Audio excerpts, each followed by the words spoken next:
Ka'umsa koo beekaa ga'umsa taana reeda namni gooftaan adeemu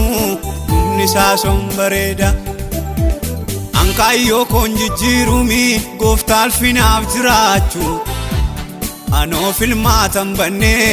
itti beekam filachu akka waan filmaata bannee alimna dhibbiftaa lubbuun koo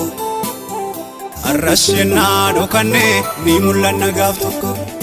akka waan filmaata bannee maalimna dhibbiftaa lubbuun koo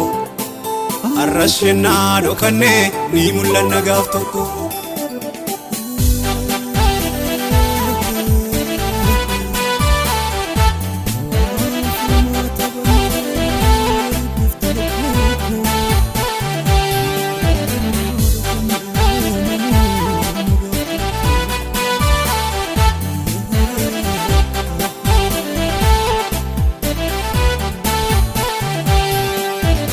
Jireenya hiikaa qabu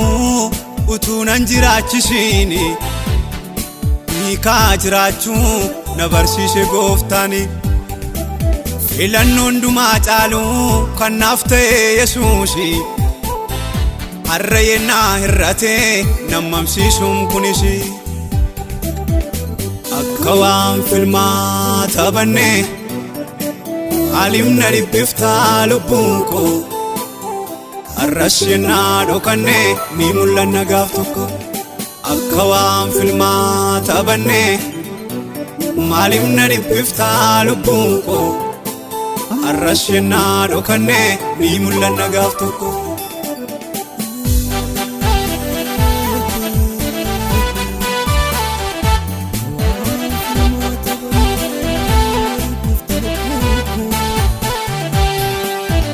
Jaalalli shaanaa ta'ee naagalee ta'uu keessa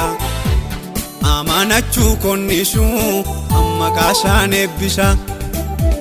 jireenya koo naaf ta'ee ulaagaa na guuchiise isaaf jiraadhen darbaam harka isaan na guddise akka waan filmaata bannee alimna dhibbiftaa lubbuun koo arrashenaa dhokannee ni mul'anna gaaf tokko akka waan filmaata bannee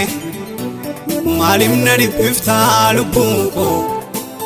arrashenaa dhokannee ni mul'anna gaaf tokko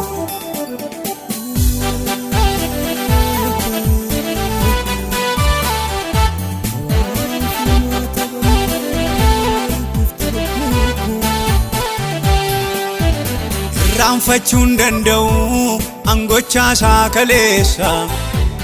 gatii dadhabbii isaatii attamittan balleessa turtiin gooftaa wajjinii naaf kattaa mul'annaati garaan koos shakkii hin qabu lafti garaa bariiti akka waan filmaata bannee alimna dhibbiftaa lubbuun koo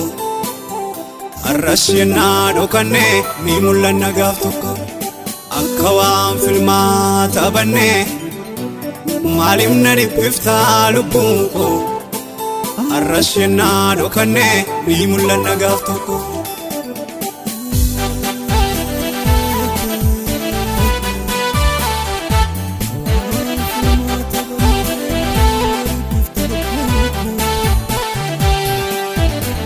Kishaana jinta'ee boristaanaan durooma mogoleen abuusuudhaaf baay'een ofii gowwooma kaayyeffadhee ka'eeraa boristaanaan kaayyuuma jalqabarra dhaabatee xumuraafamaa namaa ka'umsa koo beekaa ga'umsa taana reeda namni gooftaan adeemu humni isaa sombareeda Ankaayyoo koon jijjiirumi gooftaa alfinaaf jiraachu anoo filmaatan bannee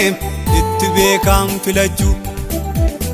akka waan filmaata bannee alimna dhibbiftaa lubbuun koo arrashenaa dhokannee ni mul'anna gaaf tokko akka waan filmaa taphannee maaliif na dhiphiftaa lubbuun koo har'as yennaa dhokannee ni mul'anna gaaf tokko.